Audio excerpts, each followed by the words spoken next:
Local 4 News begins right now with a breaking news alert. Thousands of students getting ready to go home when a former classmate comes armed to kill. After I heard those shots, I just ran. Chaos. Students running, hiding. As tactical officers moved in, their parents forced to watch and wait. And these faces testify to the emotions that parents felt as they waited to find out if one of their children were among those shot at Marjory Stoneman Douglas High School in Parkland, Florida. 32 students and faculty shot. 17 did not survive. Today's shooting now stands as the deadliest high school shooting in U.S. history. The 19-year-old shooter, we're told, is in custody. Police have identified him as Nikolas Cruz. They say he was heavily armed. Jermont Terry will have more on him in a moment. Let's start things off here on our late edition with Mara McDonald live in the newsroom. Mara. Devin, good evening. I think it's important to point out of those 15 who are injured, who are still alive, the latest we are getting out of the hospitals down in Florida is that 5 of those people are in grave condition. The rest of the 10 are in serious condition, but stable. While the scene unfolded outside in front of horrified parents, inside, the students captured exactly what was happening.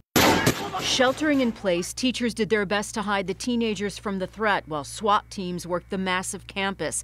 This South Florida high school has 3,000 students, which officers evacuated as fast as they could. Mom Nerys Perogo could not stop holding her son Jeremiah after he got out of the school unhurt. It's devastating. I never want to, it's the worst feeling for parents to go through. And I just hope all the other kids are safe, and I heard there was injuries, and I hope they're okay and everybody's getting out of there safe. That's the only thing, and my heart pours out to the parents, and I'm just relieved that he's okay. So many are not. 17 dead tonight, 15 are injured but alive. I'm absolutely sick to my stomach to see children who go to school armed with backpacks and pencils lose their lives. No parent should ever have to send their kids to school and have them not return. That should not happen in Parkland. It shouldn't happen anywhere in this country. And we've got to find a way for this to stop. Back here live in the newsroom, the original panic and terror that we saw there this afternoon and early evening is now transitioning into something else. It's desperation. You've got family members and you have got friends of teenagers who nobody has been able to locate since this happened. The Sheriff's Department has not released a list of the fatalities, and the information coming out of the hospitals is limited. So you have a lot of people online tonight throwing out pictures asking if anybody has seen their friend or their family member. We are live in the newsroom. I'm Mara McDonald, Local 4. All right, Mara, we are learning more tonight about the young man police have pegged as the shooter, who police say had a disturbing digital past and planned to kill even more people. Jermont Terry live with that part of the story. Jermont. Devin, so many people are left wondering why this happened, and the person who can answer that question, thankfully, is in police custody. There's no word what, if anything, Nikolas Cruz is revealing, but we do know his actions before this massacre, including online postings, are getting analyzed.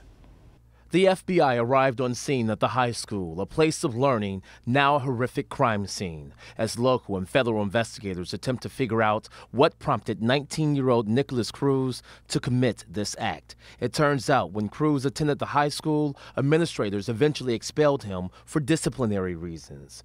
Video shows investigators arresting Cruz in a residential neighborhood not too far from the high school. They loaded him on a stretcher and took him away by ambulance, but there's no indication he was hurt in the arrest. But on Wednesday, investigators say Cruz walked into the building armed with an AR-15 rifle and multiple magazines. The investigation reveals Cruz pulled the fire alarm, and that sent more students into the hallways, increasing those guaranteed to get shot. He knows the school layout. He knows where everyone would be at. Investigators say a check of Cruz's online social media profiles revealed, quote, very, very disturbing materials. The Broward County Sheriff would not elaborate, but students say Cruz would post about killing animals. They add Cruz was always considered odd, and his classmates thought he could be that guy to snap. Honestly, a lot of people were saying that it was going to be him, stuff like that. We threw a lot of kids threw jokes around like that, saying that he was going to be the one to screw up the school. But it turns out, everyone predicted it.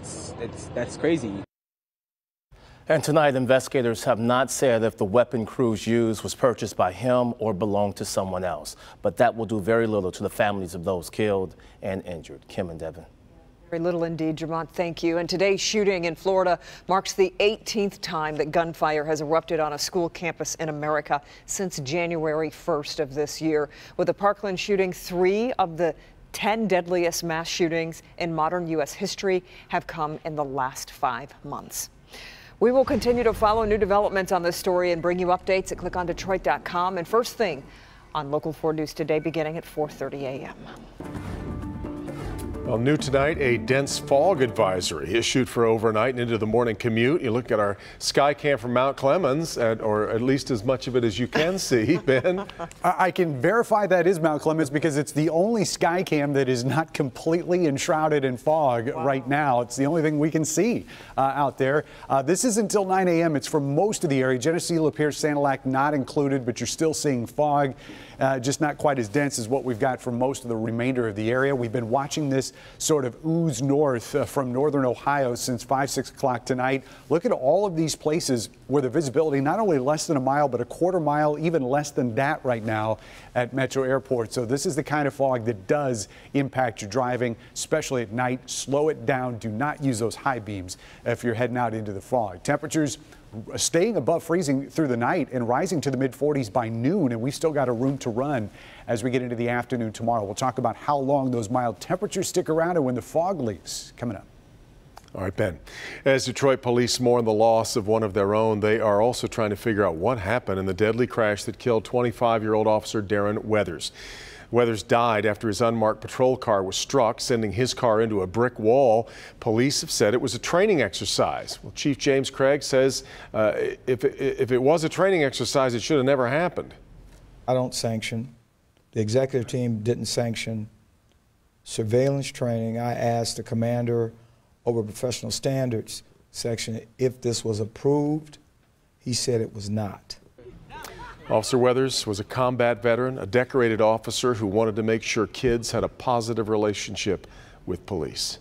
It has been a very rough couple of weeks for Detroit police. Tomorrow at 6:30 a.m. on Local 4 News Today, Chief Craig will be here to talk about how his department is handling the loss of these fellow officers. We'll learn more tomorrow about a Detroit father charged in his daughter's death. Prosecutors say 38-year-old Thomas Smith left his 2-year-old with her 7-year-old brother without adult supervision. And when he returned, she was lying at the bottom of the stairs. She was rushed to the hospital where she later died. Smith is charged with second-degree child abuse. He'll be arraigned tomorrow in 36th District Court.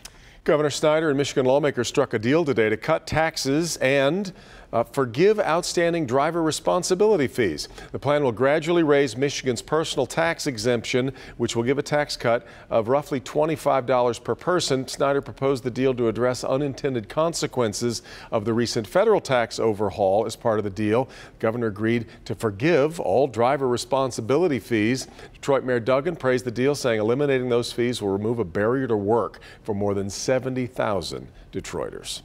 Police in Inkster are looking for several individuals in connection to a break-in. It happened on Avondale Road. You can see the suspects there walking around. One even appears to be riding a bike.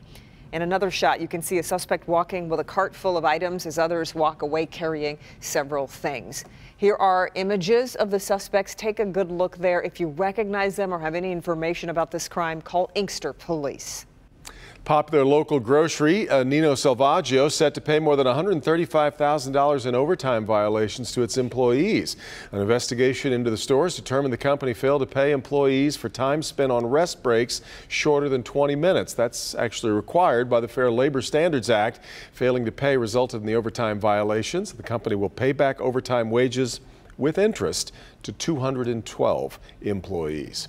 Tonight we are hearing from the off-duty officer who saved a man's life with the Heimlich maneuver. Yeah, we first showed you this video last night at 11. Officer Jennifer Snow was eating at Leo's Coney Island in White Lake when she noticed the man was choking on some chicken. Her training and her mom instincts kicked in. I said, "Are you choking?" And he shook his head yes, and I said, "Can you breathe?" And he shook his head no, and so I knew right away that you have to start doing something quick.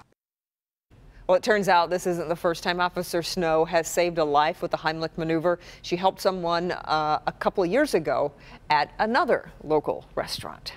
It took her about 9 pulls of it to work, but she stayed at it. Strong, lifted him up off his feet, too. All right, still ahead, a commercial controversy. Why one group says this Super Bowl ad by Jeep is sending the wrong message. Also, no ordinary police chase. What the suspect was dumping out of the window that left behind quite a mess. But first, 5 Olympic ice dance couples from 5 different countries, all training on the same ice. How does that work? See each other working hard, and it's push all of them, little father, little father. They are fierce competitors, but also good friends, pushing each other to be the best. If we weren't here, I don't think we would be going to the Olympics. Novi Ice Arena is part of our team, basically. In the Olympic ice dancing competition, you may have to root for everybody. Next. Scammers looking for new ways to get your money. We're going to reveal the troubling trends that centers around gift cards from a well-known retailer. Join us tomorrow at 6 a.m. I'm Olympic gold. When ice dancers take the ice at the Winter Olympics, we can only hope Team USA brings home the gold. But this year, it's really interesting. 5 of the teams have a rather unique bond that maybe will have you rooting for all of them. Steve Garagiola explains why. The folks here at the Novi Ice Arena have a problem. Of course, everybody is rooting for Madison Chock and Evan Bates. That's not the problem. They're also rooting for dancers from Czech Republic, South Korea, Great Britain, and Ukraine. They want them all to win. Now that's a problem. It's not an issue of split loyalty. It's the unique challenge of having 5 Olympic ice dancing teams from 5 different countries all training on the same ice. It says a lot about the camaraderie that we have in this training environment and in this city too. We feel a lot of support from the city of Novi. Novi Ice Arena is part of our team, basically.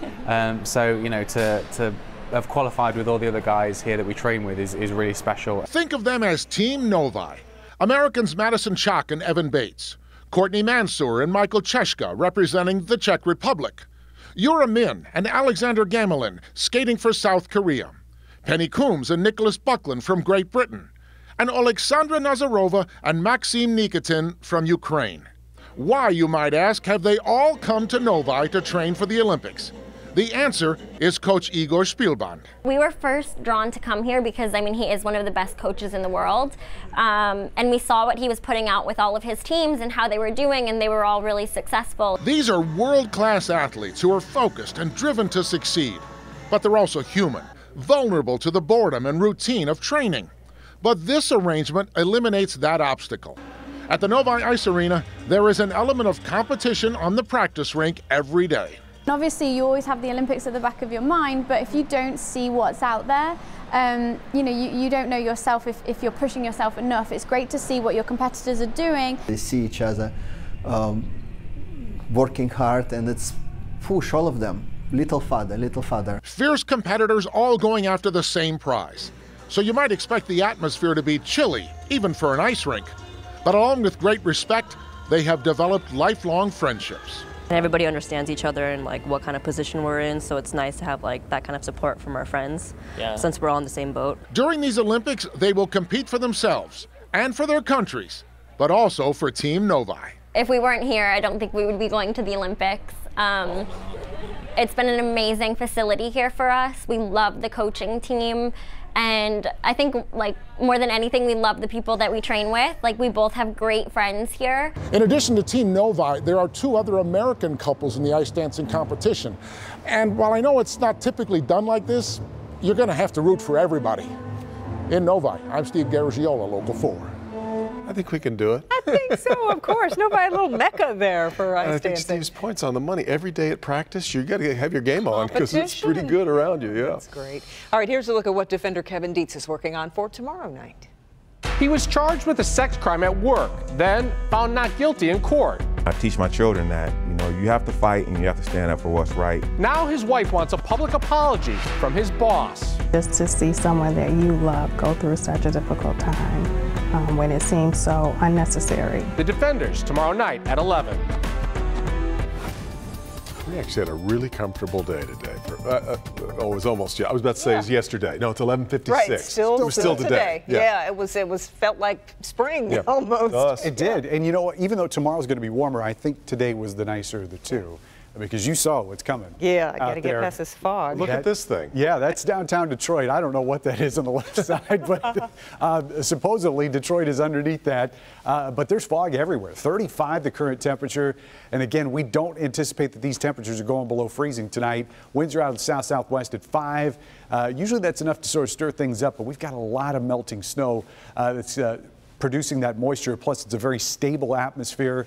Temperatures are inverted, which means they actually get warmer instead of cooler the higher you go in the atmosphere. And these visibilities we showed you at the top of the show, less than a mile across the majority of the area now, especially at Metro Airport, which is down to about 1/10 of a mile visibility. Current temperatures are above freezing everywhere. In fact, it's still almost 40 degrees up here in Flint, Lapeer, and Howell. Some of the places had the coldest readings here at some of our mornings this week. So we are going to be melting off a lot of snow. It's probably going to take a little bit longer for some of these mini mountains to go away.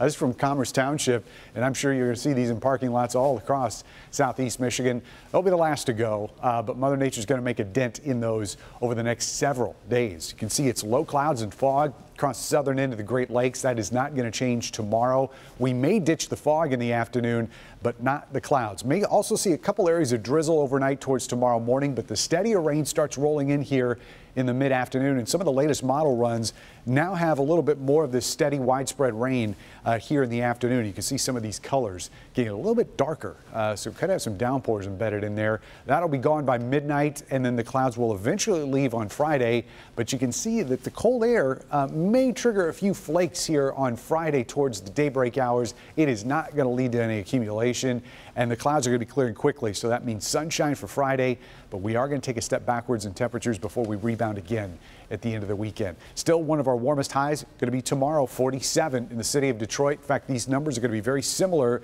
with those low clouds keeping things uniform across the entire area. South zone mid-40s, 47 in Milan. Dundee will be at 46 tomorrow, and almost identical temperatures in the west zone, lots of 46s.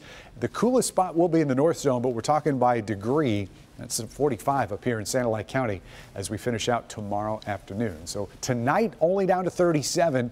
Could see a little bit of drizzle, but it's going to be fog for everybody through tomorrow morning. Keep that in mind for the morning commute. Take your time. And then tomorrow we'll be seeing rain in the second half of the day. 34 on the high side Friday, but at least we got a 3-day stretch of sunshine and dry conditions before the rain comes back for President's Day Monday. Wash it all away. Yeah. It's going to be dirty by the time we get towards the end of the week. That's right. Apple's newest gadget came with a lot of excitement, a lot of hype. Now it's coming with a warning. New tonight, the damage it could leave behind on your furniture. Okay, we'll have that. And next, stolen items fly out of a suspect's van as he leads police on a chase. The bizarre story behind this one next.